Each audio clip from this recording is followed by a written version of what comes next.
Hey everyone, it's your friend Rhonda Marsh, and today I want to talk to you about obstacles in our life and how we deal with our problems and things that come against us. Because for me, I don't know about you, but it seems to me like when one thing comes against me, something else comes, something else comes, something else comes. Like some people say, things come in threes.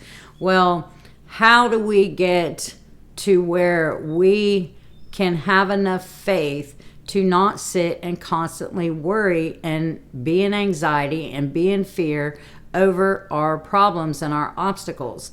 This is where true faith has to come in. Like, I have a warrior mentality.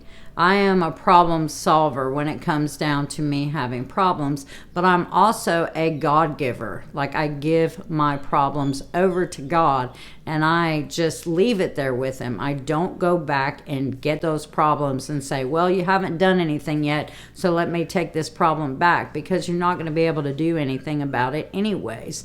But I just pray that God will guide me and give me the answers, and that something's going to come along that is going to, help with these obstacles in my way. But I am a frontline warrior. Like, I'm that type of warrior that's on the front line, taking the hardest hits, battling right back.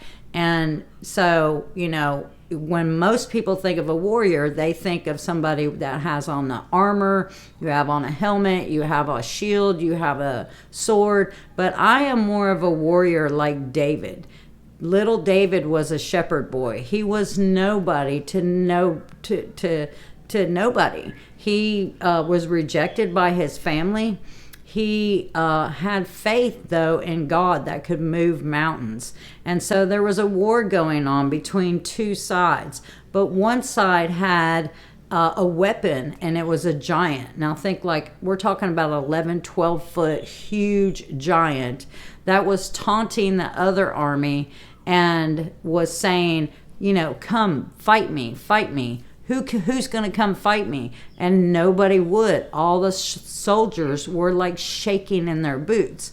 Well, up steps little David and says, I have enough faith to bring this giant to the ground. I can defeat him. I know it. See, I love that kind of faith that David had. He had that faith that could move mountains, that God was a good God, that if God told him that everything was going to be okay, then everything was going to be okay. And so, but they put the armor on David. David said, I don't want all this armor. Take it off of me. And so David went out, and the giant laughed at him. How many times do we feel like the world is laughing at us through all of our problems? Like there's this something out there just laughing at us, thinking it's going to take us to the ground, But David stepped, no armor, stepped out on faith. The giant is laughing at him, and he brought down the giant with a slingshot and a stone and faith. He used faith as his armor. He didn't need armor. And that's what we should do when we are facing trials and we are facing tribulations. We need to put our faith in God. We need to know that God can take care of the problem, that all things work out good for those who love the Lord. And how many times do we shrink back in our fear and our anxiety, and we're just like having a pity party for ourselves, or I don't know what to do? Or do we take it straight to God, and do we say, God, I know that you have the ability to take care of this problem, and I have faith in you.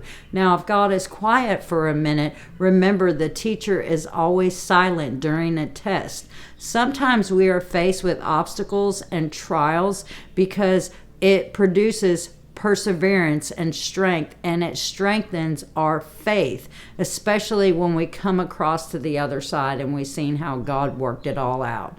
So I'm challenging you to have the faith of David. When you are facing obstacles in your life, face them with faith. Know that God has everything lined up good for you because He loves you, and we are His children. And I want to always end with saying, have peace on purpose. Fight your giants with faith.